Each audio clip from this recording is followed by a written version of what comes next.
I live in a small but lively town in Massachusetts. Its local legends have fueled my love affair with the paranormal. It's a subject that fascinates me to this day.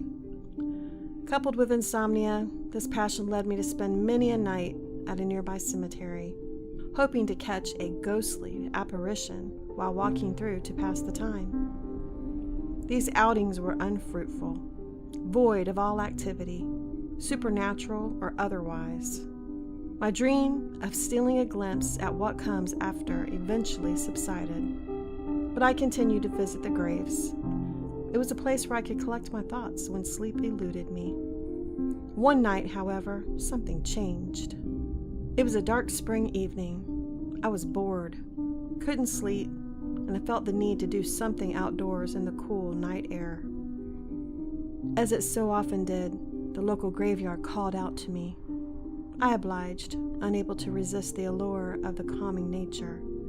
Sometimes I was even tempted to set up camp there and sleep amongst the dead. Knowing this would be frowned upon and perhaps morbid, I settled for my walks. They were enough to make me at least somewhat weary by night's end. After a couple of hours there, I decided on one last stroll along the headstones in an attempt to become tired before heading home. Upon starting my walk, I noticed something. There was a light on in the groundskeeper's shack. It wasn't like him to be working so late. This wasn't completely out of the ordinary until you factor in a large gaping hole nearby, big enough for several caskets. It was a miracle I hadn't fallen into it earlier in the night. Curious as to what the old man was up to, I crept over to the shack, making my way to the busted window on its side. What I saw was strange. Inside were 9 men wearing tattered blue shrouds, partaking in a makeshift feast. The main course was an oily red stew, with a horrific smell that permeated the shack's walls and ventured up into my nasal passages, tempting me to gag. The men winced when putting it to their lips, save for 3, a tall man at the end of the table and the 2 that sat beside him. When the feast was over, this tall figure stood up and addressed the room. "Hello, newcomers. I hope dinner has been to your liking." He spoke with a firm voice, and it resonated throughout the shack and beckoned even me to listen. "Now that our bellies are full, Elijah will explain the rules of your impending trial." I listened closely. It seemed the men in the shack were part of a collective known as the Bloodlights. The trial the tall man spoke of was something akin to a medieval gladiator sport used to initiate new members. I listened on as Elijah divulged the game's inner workings, fearful but curious. 2 teams were to disperse to opposite sides of the cemetery, each consisting of 4 members, 3 blood runners and 1 blood baron. The initiates would be the runners, and the tall man's henchmen would act as barons. There was one more participant to be discussed, the tall man himself. He was the blood keeper. Though not on either team, he was the most crucial facet of the game. He kept and guarded what was referred to as the blood. I gathered that this referred to the red amulet hanging from the keeper's neck, as he firmly clasped it every time the word blood was uttered. The job of the runners was to retrieve the blood from the keeper. The barons acted as counsel, overseeing each team and helping where needed. As Elijah finished his lecture, the blood keeper took over. "With every wound there is blood. With every drop of blood there is solace. Without death there can be no light." The keeper opened a large cupboard in the corner of the shack, revealing a woman bound and gagged, futilely attempting to cry out for help. My heart sank. This was not your normal run-of-the-mill cult ritual. I had to find help, but what if they heard me? Unable to nail down my next course of action, I was immobile, frozen in fear. The blood keeper continued. The light of blood can only be seen in death. Pulling a large red dagger out from his cloak, he grabbed the woman and plunged it into her gut. I watched in horror as the life left her eyes. I began to shriek, but I was soon cut off by a cut to the chest, followed by a final blow to her neck. I was mortified. After throwing his kill to the floor, the keeper pulled out 3 vials, filling each of them with the blood that dripped from his blade. This was the blood the runners were after, not the amulet. This is the blood I have to offer that gives at most 3 of you the opportunity to become bloodlights. And remember, you are being watched.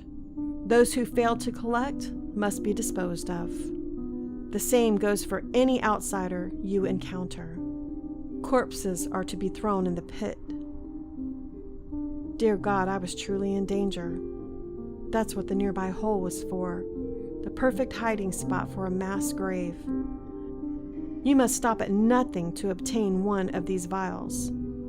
All others will be sacrificed. Your thirst for blood must be as strong as your will to live. The men exited the shack to begin the trial. I scurried silently to the wooded part of the graveyard and hid behind a large tree, not wanting to end up like that poor woman. I just needed an opening to escape without being noticed. Glancing out at the cemetery, I saw a runner knelt before a grave, eyes closed. I assumed this was a requirement before the game commenced, a perfect chance for me to make my run for it. Let the trial begin! The Bloodkeeper's voice echoed through the trees before I could even take a single step toward safety. My survival still hung in the balance. Using a moonlit pool of water by my feet as a reflective surface, I watched as Isaiah and 3 runners strategized just 10 yards from my position. My heart was pounding so hard, I was worried they could hear it. Between the beating in my chest and the conspiring whispers that filled the forest, my ears were consumed with an unsettling symphony of torture. Just when I couldn't bear another moment, silence cut through the brisk night air like the keeper's dagger piercing that woman's skin. A chill burrowed into my spine. The puddle's reflection bore no cloaked figures. Peering out from behind the trees confirmed that they were gone, or at least nowhere to be seen. This was my chance. Looking off into the distance, I saw a tomb by the main road, maybe 100 yards away. It would provide the perfect cover to escape towards civilization, but there was no way I could waltz over there without being seen.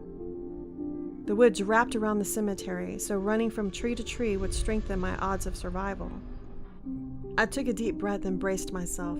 Without so much as a second thought, I dashed to the next tree on the path to safety and took cover. I then gathered my wits and surveyed my surroundings. No cloaks in sight. I sprinted to the next tree and took another glimpse out at the world. The coast was still clear. As I was about to take off in the direction of my next hiding spot, panic set in, as my feet explicitly left solid ground. My blood ran cold and I was lifted into the air by some unseen force. The next thing I knew, my body was hoisted up and placed atop a tree branch. There I was greeted by the unnerving sight of my captor, a blood runner. I didn't scream or try to get away. It would be no use. I sat there in terror and exhaled what I thought would be my last breath. Instead of gutting me, the man spoke. "What's your name?" I was too shocked to respond. "Come on now, who are you?" He spoke clearer this time, revealing a slight English accent. "Look, I noticed you in the window over there, eavesdropping. If I wanted you dead, I could have killed you then. I want you to help me." "Help you?" I asked. "Yes, I'm going to use you to my advantage. I take it you know what we were doing here, and you know the rules of the game." I nodded slowly, still shook. "Good.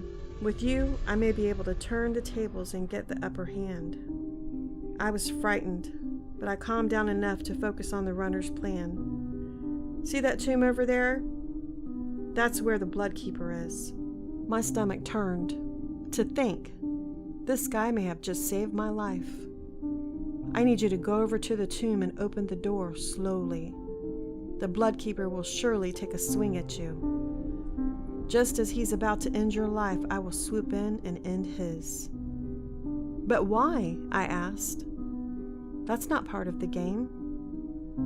"Right you are. You need not concern yourself with the why. Just know that if you don't do what I say, I will kill you myself. Now get going." The man gave me his cloak for protection and pushed me out of the tree. I didn't want to risk facing the Blood Keeper, but I didn't want to perish at the runner's hands either. My fear of dying kept me from deviating. I again ran from tree to tree, eventually making it to my destination. The stench of bloodshed wafting through the air as runners fought for control of the field. With my back pressed into the cold, aged stone, the pull to escape grew. The main road was within reach, but the thought quickly subsided. I was far too worried the Englishman would catch up with me and take his price. He was able to climb a tree and lift my weight into it without a sound. It was clear he possessed the agility and stealth needed to take me by surprise during this haphazard run for the hills. I sighed in defeat, knowing that one way or another I would probably die that night. Mustering up every bit of courage I had left, I crept around the tomb and faced its door. My shaking hands reached for the rusted handle and pulled it towards me. Before its hinges could even creak at the motion, the door burst open, pushed from within. The force knocked me over, my head connecting with the unforgiving ground. The moments that came after remained fuzzy. The Blood Keeper towered over me, half of his body in shadow, the other soaked in moonlight. A vision of death there to steal the blood from my racing heart. My eyes grew weary and shut for an instant before opening to see another figure. I couldn't make out who it was in my dazed state, but one attacked the other, completely overpowering them. The prey in this scuffle fell to his knees before landing face first into the cold cemetery ground. The familiar sound of metal colliding with flesh rang through the air as the victor saw to it that the job was done. I prayed it was the Blood Keeper being torn apart, otherwise I was a goner. My eyes shut again before unconsciousness finally took hold. "Hey, are you all right?" I heard the old man's voice as I came to. "Are you okay?" I opened my eyes to see who it was. The groundskeeper stood over me, holding a lantern to my face. "What? How? Where are they?" "Where's who?" he asked. "You don't understand. I should be dead." The groundskeeper stared at me, confused, and then smiled. "Come on, you'll catch cold out here." The groundskeeper, who I now know to be Pete, invited me into his shack. He prepared some food and tossed me a blanket to keep warm. Thankful and in need of an ear to fill, I told him everything, despite how I knew it would sound. I didn't describe the men by their given titles, but Pete seemed to know who I was talking about. "Sounds like you had a run-in with the Blood Keeper." "That's him. How did you know?" "His spirit has been visiting these grounds for over 100 years now, I suppose." "His spirit? Incredible." It was a haunting, something I always thought I wanted to experience firsthand. Pete and I talked for a long while. He knew all about the Bloodlights and their dastardly deeds. Apparently they were a sadistic cult that formed in the 1800s, terrorizing the local community. Each Bloodlight initiation brought with it more disappearances. They used the cemetery as a space for their trials, burying casualties and sacrifices at the end of every night. After all, who would look for bodies in a graveyard? Over 50 souls fell victim to the Bloodlights before their sinister games were brought to a halt. During their last outing, an Englishman infiltrated their ranks and killed the Blood Keeper, avenging the death of his wife who had been murdered during one of their trials. Soon after, his disciples came forward claiming that they had been controlled by the Keeper's amulet, alleging that it had supernatural powers. No such amulet was ever recovered. After Pete explained everything, I sat in awe, dumbstruck by the whole ordeal. Had I relived that fateful night? Or did I time travel and help that man fulfill his goal? I may never know what happened that day, but one thing is certain: I will never visit another cemetery for as long as I live, just in case the ghost of the Blood Keeper is still out there making his rounds.